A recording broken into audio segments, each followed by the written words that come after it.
محترم سامعین کرام، السلام علیکم ورحمۃ اللہ وبرکاتہ۔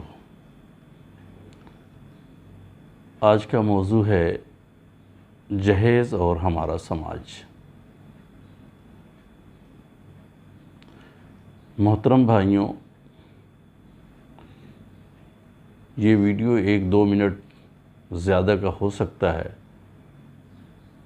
لیکن آپ سنیے گا ضرور اس کو، کیونکہ بہت اہم بات کی جا رہی ہے۔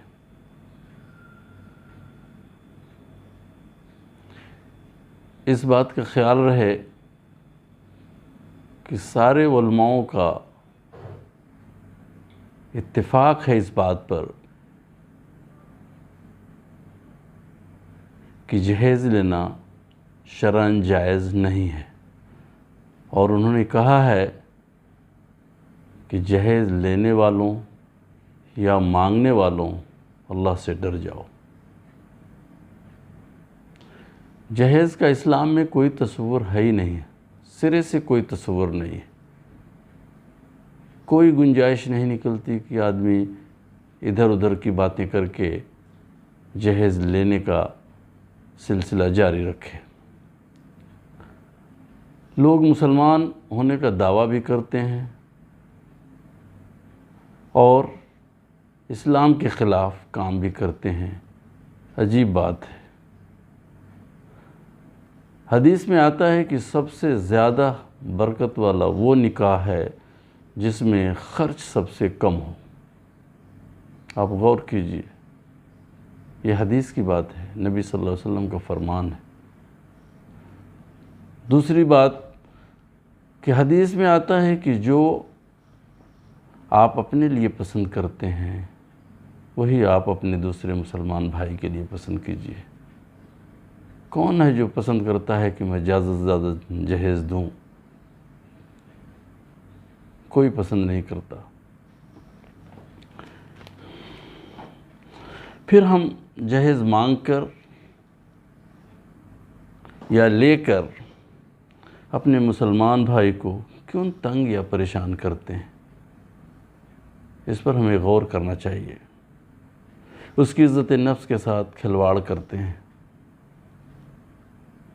یہ عمل اسلام میں بہت ہی برا عمل ہے کہ کسی بھائی کو تنگ کیا جائے، زیادتی کی جائے، اس سے اس چیز کی ڈیمانڈ کی جائے۔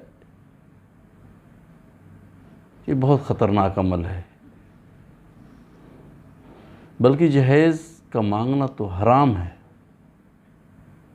آپ پتہ کریں علماء سے، جہیز کا مانگنا حرام ہے۔ آپ سوچئے کہ ہم لے کر ایک کتنا غلط کام کرتے ہیں اور کتنا بڑا حرام کام کرتے ہیں۔ جہیز مانگ کر یا لے کر انسان خود ہی اپنے اوپر ظلم کرتا ہے۔ کیا آپ کو پتہ ہے یا کبھی پتہ کرنے کی کوشش کیا ہے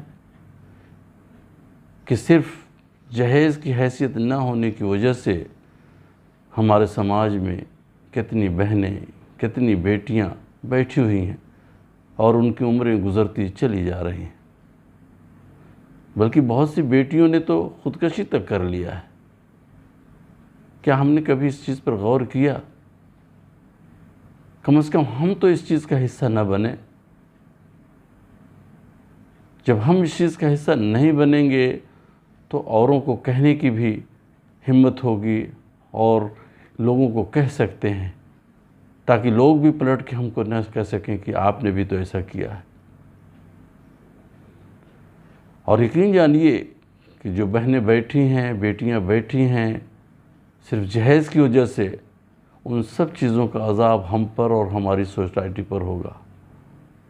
اللہ ہم سب سے ان سب چیزوں کا حساب لے گا۔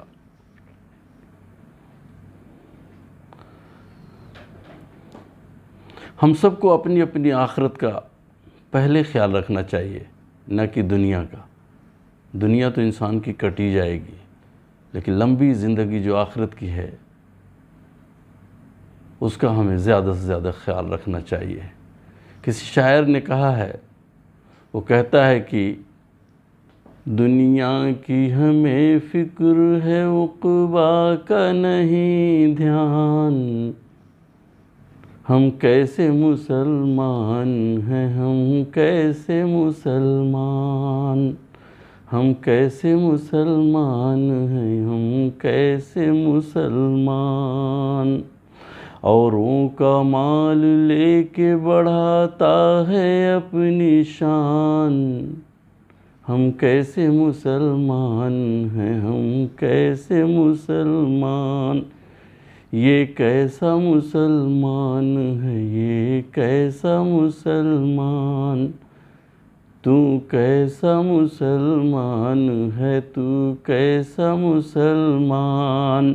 دنیا کی ہمیں فکر ہے عقبیٰ کا نہیں دھیان، ہم کیسے مسلمان ہیں، ہم کیسے مسلمان۔